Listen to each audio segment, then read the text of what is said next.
መከበር ከፈለክ እግዚአብሔርን ፍራ። ለክብርህ ጠበቃ አታቁም፣ አትከላከል። ዝም ብለህ እግዚአብሔርን ፍራ። እግዚአብሔር ራሱ ያከብርሃል፣ ከፍ ያደርግሃል። ሰዎች ጉድጓድ ቆፍረው ተራራውን ይናዱብህ፣ እግዚአብሔር ተራራው ጫፍ ላይ አቁሞ ከፍ ብለህ እንድትታይ ያደርጋል። እግዚአብሔር ይሄን ያደርጋል። የልብ ደስታ እግዚአብሔር መፍራት። ከዚያስ ምን አለ ሲራክ? ለፈራሄ እግዚአብሔር እይመጽኦ እኩይ። እግዚአብሔርን የሚፈራ ሰው በዘመኑ መከራ አይመጣበትም። መጽሐፈ ሲራክ ምዕራፍ 36 ቁጥር 1 ላይ እግዚአብሔርን የሚፈራ ሰው ክፉ ዘመኖችን ያመልጣል።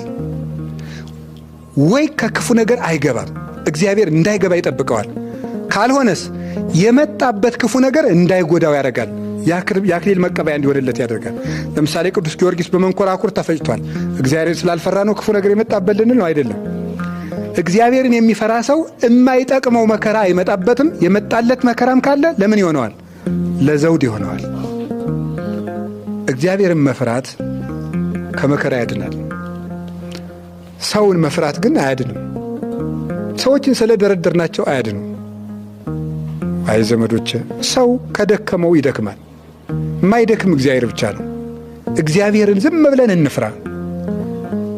ከሚታይም ከማይታይም ነገር ያድነናል። እሱ ቸር ነው። ሌላስ የመጨረሻዬ ነው። እግዚአብሔርን መፍራት ለፈራዬ እግዚአብሔር ይሴኒ ዳህሪቱ። እግዚአብሔርን የሚፈራ ሰው መጨረሻው ያምራል። ወይ ትባረክ አመ ዕለተ ሞቱ፣ በሞተም ጊዜ ይመሰገናል። እግዚአብሔርን የሚፈራ ሰው መጨረሻው ያምራል፣ በሞተም ጊዜ ይመሰገናል።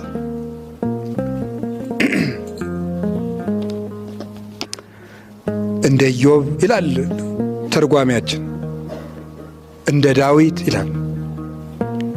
ኢዮብ እንደምታውቁት ነው። መጀመሪያ ምኑ አለቀበት? ሀብቱ። ቀጥሎ ምን አለቀበት? ልጆቹ። ቀጥሎ ምኑን አጣ? አካሉን በቁስል አጣ። ግን ሀብቱም አልቆ ልጆቹም አልቀው ሰውነቱም ቆስሎ ማንን ይፈራ ነበር? እግዚአብሔርን ይፈራው ነበር። እግዚአብሔርን ሲፈራው ምን አደረገለት? መጨረሻ ላይ ሀብቱን ስንት ሰጠው? እጥፍ። ልጆቹንስ እጥፍ፣ ዕድሜውንም ጨመረለት። መጽሐፈ ኢዮብ ምዕራፍ 42 ላይ ተመልከቱ። እጥፍ ሰጠው እግዚአብሔር። እግዚአብሔርን መፍራት የፈራ ሰው መጨረሻው ያምራል። አሁን የምናየው ነገር ላይኖር ይችላል፣ እንዲያውም ጉዳት ሊሆን ይችላል። እግዚአብሔርን በመፍራት ብንቀጥል ግን ያጣነው ነገር ሁሉ እጥፍ ነው ይመጣል። ዳዊት መጨረሻው አማረ።